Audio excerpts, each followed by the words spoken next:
ஒரு அழகான காட்டில் நெருப்பைப் போல வலிமையான ஒரு சிங்கம் வாழ்ந்தது. அதன் பெயர் சிம்பா. சிம்பா மிகவும் வலிமையானது மட்டுமல்ல, புத்திசாலி மற்றும் தன்வழிப்பட்டவராகவும் இருந்தது. ஆனால் அவனுக்கு ஒரு கசப்பான குணம் இருந்தது. அவன் எப்போதும் மற்ற விலங்குகளை பயமுறுத்திக் கொண்டு இருந்தான். ஒரு நாள் சிம்பா ஒரு அழகான மானத்தை பார்த்தான். அந்த மானத்தின் பெயர் மான. மானா மிகவும் இனிமையானவள், அனைவருடனும் நட்பாக இருக்கும் விதமாக இருந்தாள். அவள் தன்னுடைய நண்பர்களுடன் சந்தோஷமாக குதித்து விளையாடிக் கொண்டிருந்தாள்.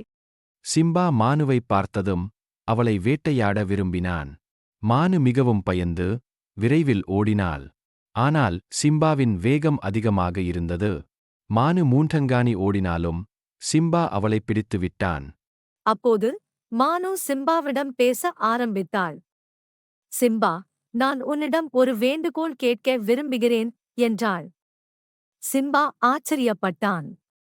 அவள் என்ன பேசப் போகிறாள் என எண்ணிக் கேட்டான். என்ன வேண்டுகோள்? மானு அமைதியாகச் சொன்னாள், நான் உயிரோடிருப்பது எவ்வளவு சிறிய காலத்துக்குள். ஆனால் அந்த நேரத்தில் அனைவருக்கும் உதவி செய்ய முயற்சிக்கிறேன். நீயும் அதே விதமாக நல்லது செய்ய முடியும்.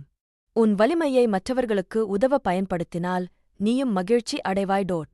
அந்தக் காட்டில் இருக்கும் அனைத்து விலங்குகளும் அமைதியாக, சந்தோஷமாக வாழ்ந்தனர். சிம்பா தனது வலிமையால் மற்றவர்களுக்கு உதவி செய்ய முடியும் என்பதில் பெருமைப்பட்டான். மானு தனது இனிமையான மனதால் அனைவருக்கும் உதவியதில் மகிழ்ச்சியடைந்தாள்.